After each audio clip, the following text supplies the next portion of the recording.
Triple S, the good sports on Eukanuba Canberra Greyhound Cup Day for 1995. And on the line here in Canberra, Paul Ambrosoli. Good morning, Paul. Good morning, Paul. How are you on this lovely day?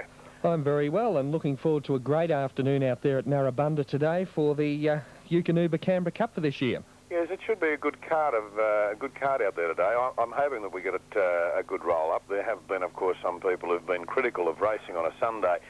On the same Sunday as we're racing the Galloping Cup, but in essence, the attendance at both venues, I must say, we're obviously not going to be worrying the Canberra Galloping Cup attendance, and likewise, they to us. I'm going to say this was the reason that we expected that there'd be quite compatible racing the two on the one day, and plus the fact it gives a good exposure to Canberra greyhounds. I've often said, Paul, that I firmly believe that the Canberra people, 90% of the Canberra people, don't realise they do have one of the best greyhound tracks in Australia. That's for sure. Facilities out there first class, and as you said, the two meetings on the one day, but I think they'll do nothing but complement each other. People will be able to cross-bet at both tracks. You can choose which one you want to go to. And as you said, the exposure all important, and by racing this way, it's national coverage on Sky Channel today, so Canberra, both in the Gallops and the Greyhounds, gets exposed to the nation. The ACT's never had it better. That's for sure, Paul. Okay, so tell me a little bit about Paul Ambrosoli. Where did you start calling, Paul? Paul, I think my career's been fairly well chronicled, how it started and the like. I've been on racetracks all my life. I mean, since I've been 6 years old, I wanted to be a race broadcaster, and I think you'll find that most of the upper echelon racecasters around Australia would suggest exactly the same thing. It's just one of those crazy parallels. You've always been a very, very young person when you wanted to become a race caller, and I was 6, 7 years of age. I was reading form at 7 years of age, right, waiting for my father to come back on a Friday night with a paper so I could sit down and read the form. Fair enough. I had my first bet when I was 9. Right. And I've been backing losers ever since. But the thing being that it was, I'm just trying to think when. Basically, I was working around the traps on race tracks, doing all sorts of odd jobs, from parking cars to working with bookmakers and goodness knows what else. Working in the tote, working with the judge, and then in 1966, I'd done, I think, a little bit of work for radio station 2KA in Katoomba, and I can never remember why, but they asked me to broadcast the second division grand final of the rugby league between Wentworthville and Penrith. Yeah. And I can always remember sitting on top of the Cumberland grandstand at Parramatta and calling the second division grand final, which Penrith won, and therefore were elevated into first division.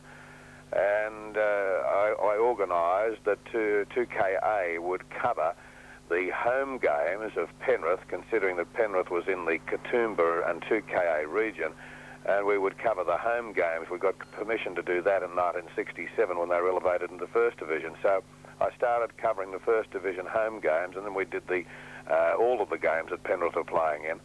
And from there, the then race broadcaster for 2KA, Frank Kennedy, had a falling out with the management. They asked me to do the job for them, which I did. I then started to do the greyhound meetings in the night time for 2KA, and then 2KY took that service over, and they took me over at the same time. They said, the station manager, Les Hood, said, "Do you want to come with us?" I said, "Right, that's fine, away we go." So I basically went from Mr. John Connery at 2KA to Mr. Les Hood at 2KY, and that was how the whole thing set itself up. That's very, very brief, but that's basically where it was at. Yeah, so, and you've been there ever since at 2KY? Yes, I've been there ever since with 2KY, and and hopefully it's been a happy relationship both sides of the fence. Yeah, it seems to have been anyway from our point of view. The calls come through well, and you're still enjoying what you're doing? Yeah, well, this is the whole point, my friend. If you didn't enjoy what you were doing, people say to me, surely you get sick and tired of going to Grey and watching greyhounds going around. And I said, nope. I've always loved racetracks. I just love going to the races. I thoroughly enjoy going to the races. I go on holidays. I want to go to the races. And I just enjoy racing people. I enjoy the infectious nature of the racetrack, and whether I'm working or I'm not, I can go to the races and find something different and something new every time I walk onto a racetrack.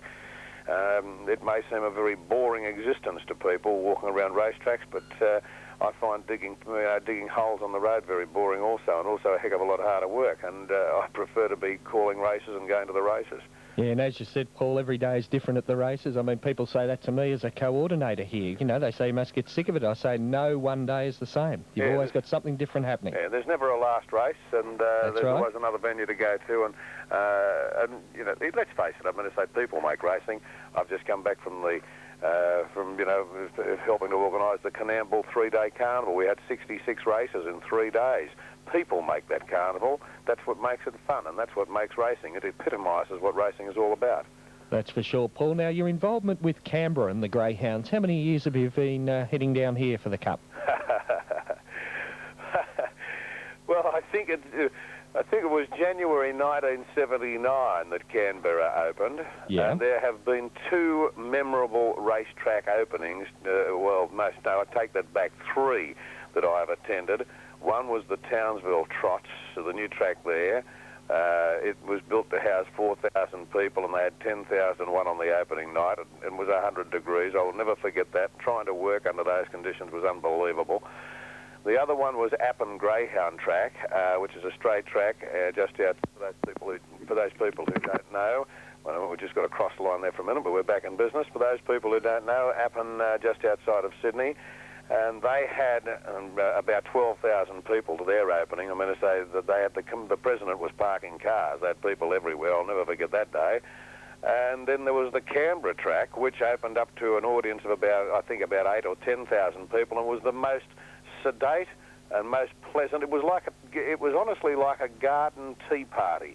The opening of Canberra Greyhound Track in January of 1979. It was the most pleasurable opening I've ever been to, and it catered for a huge crowd with a tremendous array of bookmakers and what have you, and catered for them in the most amicable fashion. And it was a wonderful day, and it was a wonderful opening. And in fact, I have been going back to Canberra every year for the Cup, so I've been there for every one of them, Paul. Lovely. Yeah, well, John Badham invited me down for the first one to make a presentation and do whatever, and I think I've been toddling back there every year to do exactly the same thing. Great, and let's hope this year's bigger and better than ever. And you mentioned that, lovely atmosphere out there. Well, of course, we'd encourage everyone to get out today because they've got the spacious lawns, take a picnic, enjoy the day. Yeah, this is right. It's casual. You don't have to have top hat and tails or a suit and tie. It is casual. It's comfortable. It's easy. I mean, some racetracks are very hard. You've got to run up and down stands. They can get very, very tiring, particularly if you're getting on in years and you enjoy going to the races. You just can't cope with that. Well, that doesn't happen at the Greyhounds. I'm going to say you've got a 20-yard walk you've got about 20 feet walk from the ring to watch the race if you so desire. There's plenty of grassed area there. As far as parking is concerned, you'd have absolutely no trouble whatsoever for parking. But one of the more important features about Canberra, Paul, that people might know, they have a very pleasant dining room there. Now, the dining room sort of overlooks the track, and there's got tote facilities in there and everything else. But it is one of the better dining rooms that you can go to. It's a very, very nice meal that Lish serves there, and if you're going out there today, make sure you order the sweets. They are sensational. Yes. They are sensational. Yes, I indeed. can assure you. So such be the case. Hey, listen, your program's taken on a new twist here this morning. I meant to say you've got all the race callers coming to Canberra. Are you sure your radio station can put up with all these egos coming on the phone? I'm sure we can, Paul. I tell you what, we look forward to this afternoon. I mean, there'll be plenty of different voices, and they'll all be coming from here in Canberra, both at the Gallops and the Greyhound. So we look forward to a big day. Yeah, it's quite amazing how it's set up because the Hawker's now come up to Canberra for the last 2 years. Great bloke. Yep. And as I said, I've been there every year, and Kelvin will be on, and then of course all the other stars of the racing scene will be at Canberra Gallops. So it's going to be a huge day here in the national capital, that's for sure. Huge, my friend. That's the operative word. Yes, indeed. All right, Paul, we'll do enjoy the afternoon, and we'd encourage anyone to get out there, especially those that might be listening and and haven't decided where to go. You mentioned the greyhounds, the facilities insofar as you can drive in, park the car nice and close. Everything's close at hand. Have a picnic, a relaxed atmosphere, and a great day. And the other thing there, while I'm at it, they'll also have the opportunity, I think, at this stage, they will have the opportunity. They'll have the opportunity of winning a night stay for 4 people at Rudy Hilarosil with a $100 dining voucher. Also, a family package to Wonderland. Right. And one of the people will be winning that. They'll also win dinner for 4, I think, at Steve Fitzgerald's Champions Bar in Canberra. Great place, and Steve does run it well. They'll have the opportunity of doing that too out there. So we've got a few things going, and they'll be run in conjunction with the Canberra Cups of both codes. Yeah, that's right. And of course, for people going to the greyhounds, you'll be able to get a bet on the gallops as well. So you'll have the best of both worlds. We'll have a great time out there. Nice and comfortable. That's for sure. All right, Paul, enjoy the afternoon out there today, and we look forward to catching up with you at the track. Will do. Catch you on the roundabout, Paul, and all the best to the listeners. See you there this afternoon. Thanks very much, Paul. Paul Ambrosoli, he'll be calling the Canberra Cup for us, the Canberra Greyhound Cup, the Eukanuba Canberra Greyhound Cup here on Triple S this afternoon.